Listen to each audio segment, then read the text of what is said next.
Nous arrivons au terme, dans quelques jours, de ces semaines de carême. Et en ce dimanche du 5e dimanche, en ce dimanche 5e du carême, deux mots sont comme deux crêtes, deux cimes. Nous y sommes entraînés. Ce sont aussi deux énigmes pour notre intelligence, pour notre cœur. Ce sont les mots de mort et de vie. Et en disant cela, je me suis surpris moi-même aujourd'hui, et en me laissant travailler ces derniers jours par ces textes, par un désarroi.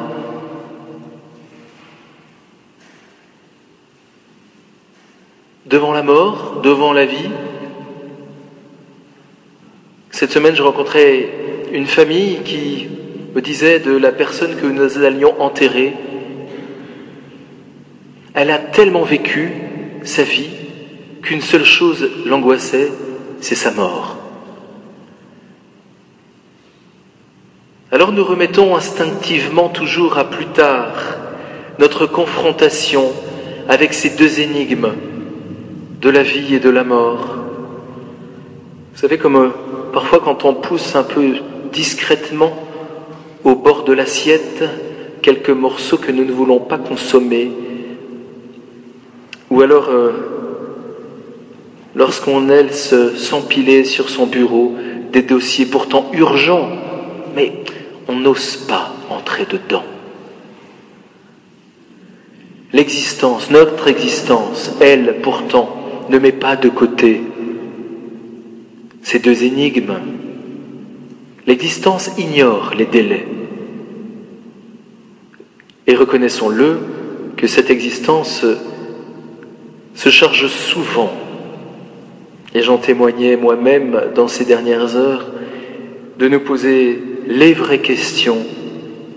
Ces questions souvent lorsque la maladie d'un proche menace ou qu'elle frappe celui que nous aimons.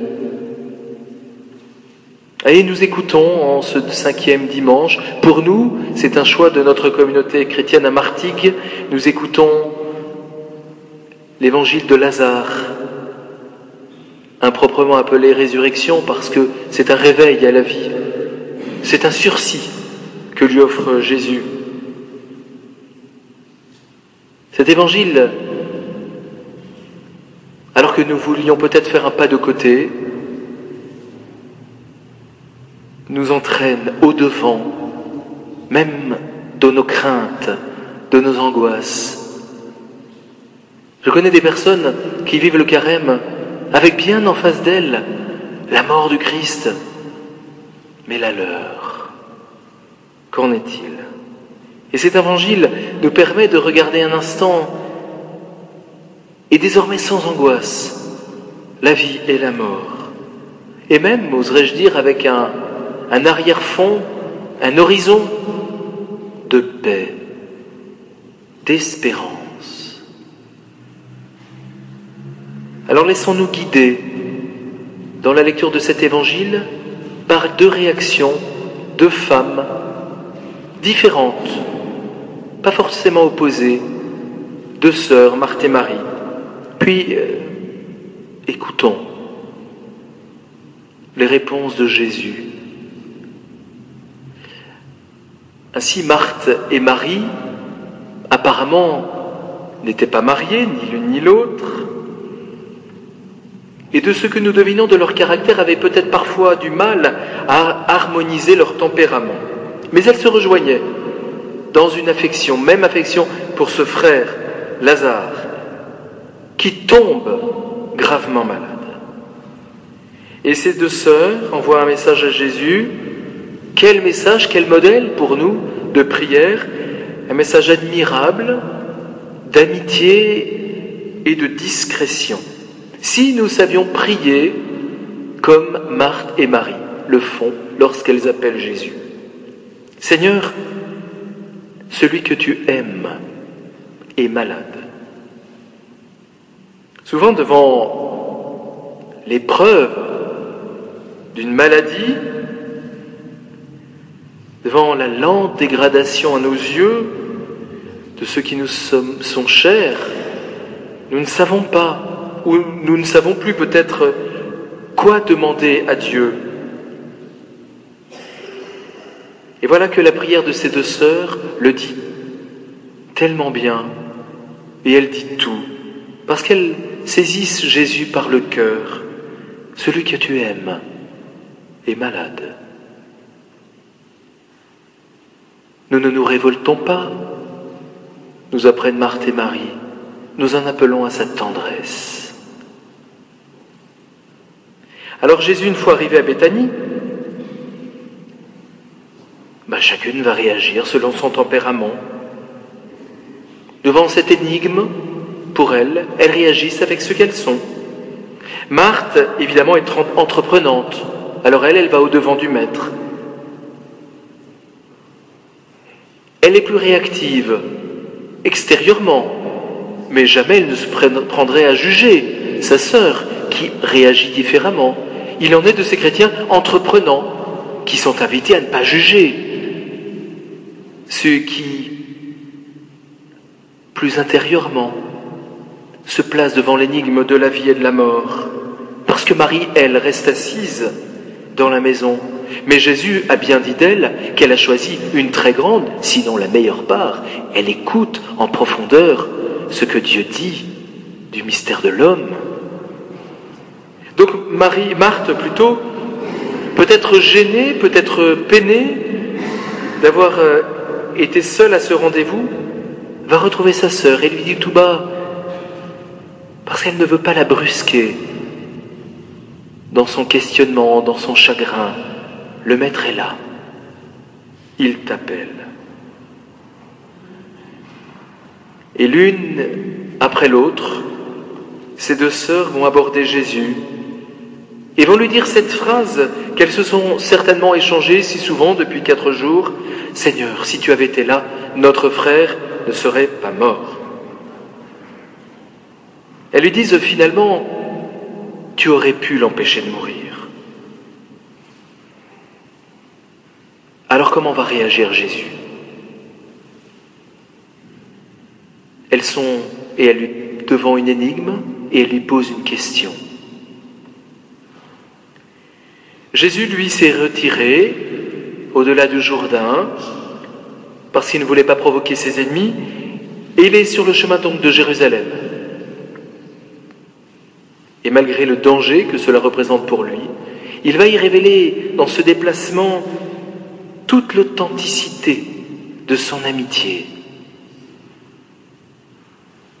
Mais il laisse le soin de creuser cette amitié. Une amitié s'exprime non pas quand on vit de surenchère, d'expression en expression, on laisse le temps à l'autre d'exprimer. Et sa vie affective est tellement grande, l'Évangile nous révèle que par 2 fois, il va frémir intérieurement quand il va voir le chagrin de Marie et de ceux qui l'accompagnent. Et lorsqu'il va entendre dire de celui qui accompagne Marthe, celui qui a ouvert les yeux de l'aveugle n'a pas été capable d'empêcher Lazare de mourir. Et surtout, devant le tombeau de son ami, il va pleurer. Des larmes d'homme. Il ne fait pas semblant. C'est Dieu qui pleure devant le drame humain. Et c'est si visible que ceux qui sont autour disent « Voyez comme il l'aimait ». Jésus, à ce moment-là, marche librement vers sa passion. Et comme nous, il connaît le tragique de la mort et de la séparation. Voyez comme il l'aimait. Voyez combien ça le bouleverse. Mais il regarde plus loin que la mort corporelle. Et pour prouver qu'il a donc pouvoir sur la vie éternelle, à son ami, il va redonner quelques années de vie au milieu des siens.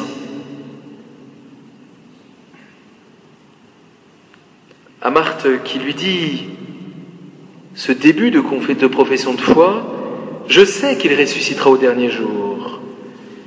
Jésus centre ce mystère de la vie éternelle sur lui-même.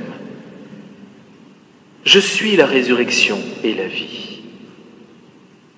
Celui qui croit en moi, fût-il mort, vivra. Quiconque vit et croit en moi ne mourra jamais. Et il lui pose cette question qui résonne jusqu'à nous. Crois-tu cela ? Le Fils de Dieu est venu vivre au milieu de nous pour nous poser cette question. Crois-tu que je suis la vie éternelle ? À nous, hommes et femmes du XXIe siècle, Jésus nous pose aujourd'hui cette question. Crois-tu cela ? Te confrontes-tu à cette question ou bien fais-tu un pas de côté ? Et en quelques mots, il résume ce credo de la vie et de la résurrection. Ce credo qui est pour nous porteur de paix, d'espérance.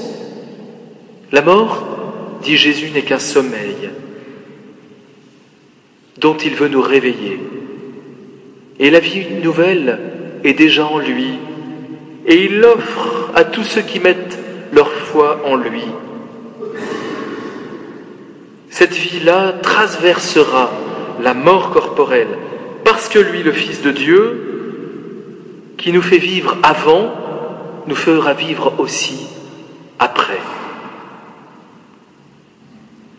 Et même plus encore, ce corps, notre corps de joie et de misère, ce corps aura part à la vie éternelle. Ce corps est destiné à un bonheur sans limite, sans rivage. Le croyons-nous ? Baptisés, croyons-nous cela ? Vivons-nous de cela ? Croyons-nous que les choses définitives commenceront pour nous quand, sur cette terre, tout cessera ? Croyons-nous déjà que Jésus sur cette terre, par son projet de vie, englobe toutes nos morts, tous les échecs que nous connaissons. Il vient y mettre la puissance de sa vie. Croyons-nous qu'en lui et en lui seul, nous trouvons un sens à l'existence, que nous ne pouvons agir que par lui et en lui, et à toutes les souffrances et morts humaines que nous traversons. Lui vient donner un sens nouveau. Le croyons-nous ? Frères et sœurs, à quelques jours de la fête de Pâques, réchauffons notre foi, à la foi de l'Église, cette foi que nos frères et sœurs catéchumènes prononceront au jour de leur baptême, cette foi en la résurrection dans laquelle ils entreront par toute leur existence. Ils tremperont leur existence dans la mort et la résurrection du Christ. Alors comme Marthe, redisons avec loyauté et même avec joie, Seigneur, je le crois. Je crois que tu es le Christ, le Fils de Dieu venu dans le monde. Que ton regard se porte sur toutes les souffrances humaines. Que partout où l'Église agit, c'est toi qui touches de ta vie éternelle ce que nous faisons. Nous allons rencontrer dans quelques instants le Seigneur dans son Eucharistie. Nous allons repartir plus lucides, plus heureux, comme chrétiens, vers une vie de partage et de dévouement, chacun à sa manière. Alors repartons comme Marthe, assurés de la parole de vie qui soulève nos existences. Je suis la résurrection et la vie. Comme Marthe, repartons vers ceux que nous aimons et partageons-leur ce secret, tout bas, mais réellement, tout bas pour ne pas contraindre les libertés, mais réellement pour leur annoncer le Christ vivant qui donne sens à l'existence. Redisons à ce monde, le Maître est là et il t'appelle.